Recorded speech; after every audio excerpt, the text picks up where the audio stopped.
Imagine a world where we could transfer emotions like files. No words, no explanations, just pure feelings. Joy, anger, love, fear, all sent like an email or a text. Would it bring us closer together, or would it change the way we interact forever? And of course, what risks come with the power to share emotions like data? Hold on tight, because we're diving into something truly fascinating. Before we jump too far into the future, let's break down the science of emotions. Emotions are complicated responses to events or situations that affect a person's thoughts, feelings, and actions. They are the result of brain states, which are shaped by neural activity, hormonal responses, and neurotransmitters like dopamine and serotonin. These chemicals create the emotions we experience.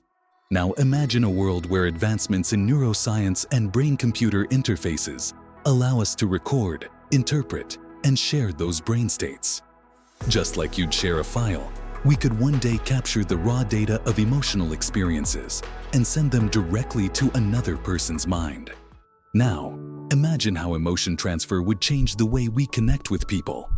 Instead of guessing how your partner feels after a long day, you could literally feel their exhaustion or stress. Empathy wouldn't just be an intellectual exercise, it'd be a direct emotional connection. Long-distance relationships could take on a new dimension. Instead of just video calling, you could send them a burst of affection, letting them feel your love as if they were right there with you. This could revolutionize relationships. Arguments might end before they even begin, as you can instantly understand what the other person is feeling. Misunderstandings would melt away. But with this emotional transparency, what happens to emotional privacy? Could this kind of technology pressure us into always being emotionally available? No more hiding behind a smile. Your feelings could be broadcast to others without a word. If everyone could feel everything you felt, would you still have the freedom to process your emotions privately? Now, let's step into the world of art and creativity. What if artists, musicians, and filmmakers could transfer the exact emotions they felt when creating their work? You wouldn't just hear the music or see the painting. You'd feel the joy, heartbreak, or excitement the artist experienced.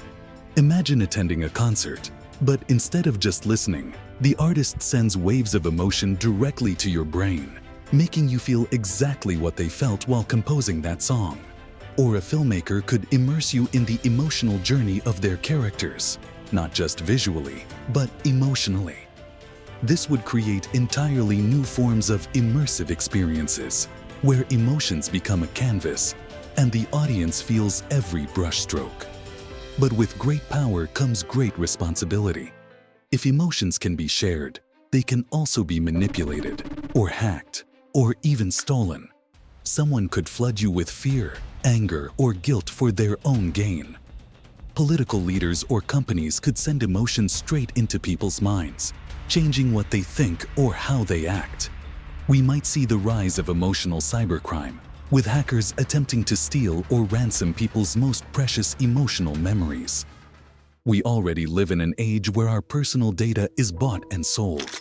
But what if our emotions become the next tradable asset? Could happiness be sold? Or is sadness used as a tool to manipulate? Companies might start packaging emotions as products and use our feelings for profit. And then there's also the risk of emotional overload. What happens if you receive too many emotions at once? Could your brain handle a flood of joy, sadness, and anger all at the same time? This raises some profound questions about our society. If emotions become transferable, how do we maintain our individuality? If we're constantly sharing feelings, does that blur the lines between where you end and where someone else begins? And what happens to empathy when feeling someone's pain is just a download away? Does it deepen our connections or make us numb to real emotional experiences? We might see a world divided, those who choose to share emotions versus those who don't. Or worse, a world where only some people can use emotion-controlling technology, leading to new social gaps. Ultimately, emotion is at the core of what makes us human. If we could share it easily, it could transform our relationships, our creativity, and even our society. We're already seeing the building blocks of this future. Technologies like emotion-sensing AI and brainwave reading devices are starting to decode emotional states. For instance, AI-powered systems can detect emotions based on facial expressions, voice tone, or even heart rate. And then there's the rise of BCIs, brain-computer interfaces. Companies like Neuralink are already working on implants that can connect our brains to computers, giving people the ability to control their computers and mobile devices with their thoughts. But the question is, would we be ready for such a powerful technology? Would you want to transfer your emotions like data? And how do you think this technology would change the world? Let us know your thoughts in the comments below. And if you're fascinated by how technology could shape our future, make sure to like, subscribe, and join us for more videos exploring the intersection of science fiction and reality.